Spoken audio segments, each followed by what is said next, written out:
Johannes 20, vers 1 tot 18. En vroegoggend op die eerste dag van die week, terwyl dit nog donker was, kom Maria Magdalena tot by die graf en sien dat die klip van die graf verwyder is. Sy hardloop toe en gaan na Simon Petrus en na die ander disipel vir wie Jesus liefgehad het en sê vir hulle het die Here uit die graf weggevat en ons weet nie waar hulle hom neergelê het nie. Petrus en die ander disipel het toe uitgegaan en na die graf gegaan. Die twee het saam gehardloop, maar die ander disipel het vooruit gehardloop vinniger as Petrus en eerste by die graf aangekom. Toe hy vooroorbuig, sien hy die linnedoeke lê. Hy het egter nie binne gegaan nie. Maar toe Simon Petrus, wat hom gevolg het, daar aankom, het hy die graf binne gegaan en die linnedoeke daar sien lê, en die doek wat oor sy kop was. Die doek het nie by die linnedoeke gelê nie, maar was eenkant afsonderlik opgerol. Toe het ook die ander disipel, die een wat eerste by die graf gekom het, binne gegaan, en hy het gesien en geglo. Hulle het nog nie die skrif verstaan, dat hy uit die dood moes opstaan nie. Daarna het die disipels weer huis toe gegaan. Maar Maria het buite die graf staan en huil. En terwyl sy huil, het sy vooroor na die graf toe gebuk en twee engele met wit klere aan daar sien sit waar die liggaam van Jesus gelê het. Een waar sy kop en een waar sy voete was. Hulle sê toe vir haar, "Vrou, waarom huil jy?" Sy antwoord hulle, "Hulle het my Here weggevat en ek weet nie waar hulle hom neergelê het nie." En nadat sy dit gesê het, het sy omgedraai en hom daar sien staan, maar nie besef dat dit Jesus was nie. Jesus sê vir haar, "Vrou, waarom huil jy? Wie soek jy?"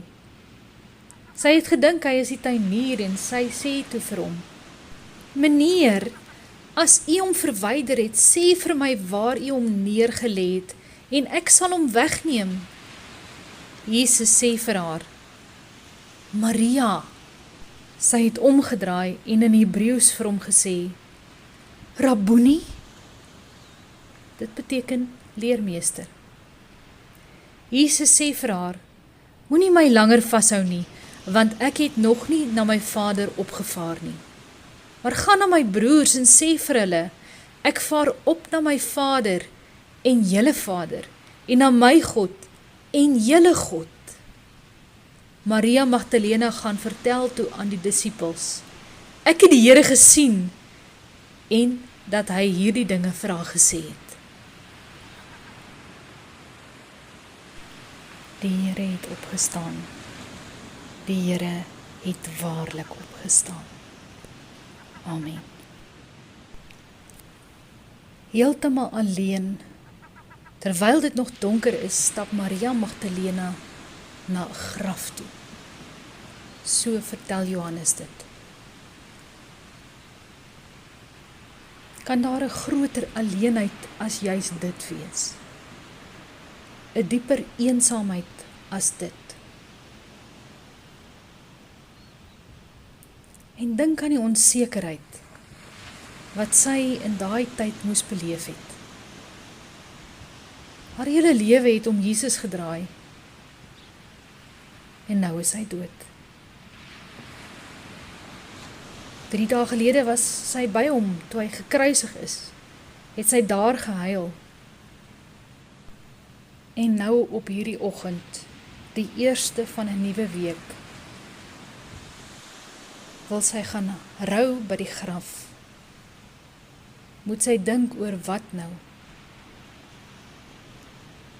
Haar ontsteltenis, toe sy die graf oopvind, was so groot dat sy nie eers binne gekyk het nie. Sy het aanvaar, dis mense wat die graf beroof het. Dit was 'n algemene verskynsel in die tyd.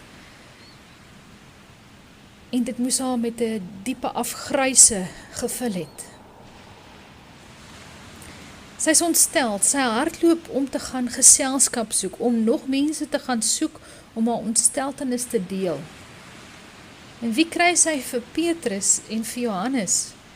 Maar hulle deel nie in haar ontsteltenis op dieselfde manier nie. Hulle hardloop graf toe. Hulle kry die doeke. Hulle stap weg en sy bly alleen agter. Die verhaal van Jesus se opstanding is nie 'n sien daar nou's als reg antwoord nie. Alle probleme is nou weg soos mis voor die son, asof het nooit gebeur het nie. Nee, dis 'n verhaal wat rekening hou met wat gebeur het, met die afgruise van wat gebeur het in Jesus se kruisiging. In die mens se verwerping van God self wat na hulle toe kom. Wanneer Jesus uit die dood opstaan, is dit nie skielik of als net normaal is en reg is nie. Mense het getwyfel. Mense het gewonder. Mense was onseker. Selfs met sy eerste verskynings bly mense onseker. In hierdie Paastyd is daar heelwat onsekerheid in die ronde. Heelwat wanhoop. Heelwat moedeloosheid. Baie wat wonder, kan ons regtig iets hieraan doen aan hierdie situasie? Of is ons regtig uitgelewer? Is dit nie moeite werd om nog te werk en te probeer en by die huis te bly en sekere dinge te los wat jy graag sou wou doen? Gaan dit regtig 'n verskil maak?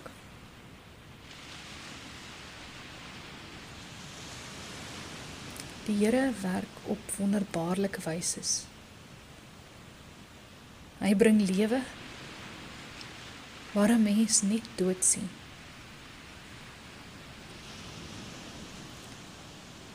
En ons twyfel neem nie die feit van sy opstanding weg nie. Ons worsteling, ons wonder, ons moed verloor. Verander nie dat hy opgestaan het uit die dood nie. Ons geloof is nie gebou op ons gevoelens nie. Ons geloof is gebou op Jesus Christus, wat vir ons gesterf het en vir ons opgestaan het. In die opstanding weet ons dat die dood nie die finale sê het nie. Dat Jesus Christus self die dood oorwin het. En as hy dan uit die dood kon opstaan, kan hy baie dinge doen wat vir ons onmoontlik lyk. Amen. Here, wees ons genadig.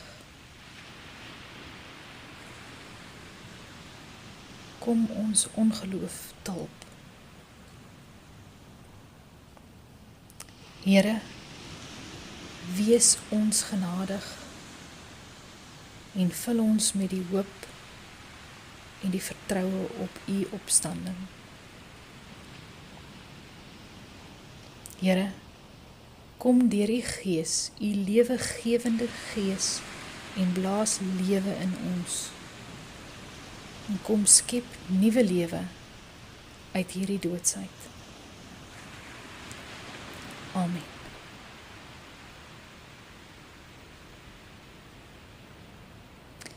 Die genade van ons Here Jesus Christus, die opgestane Here, en die liefde van God, en die gemeenskap met die lewegewende Heilige Gees, sal met julle bly en wees.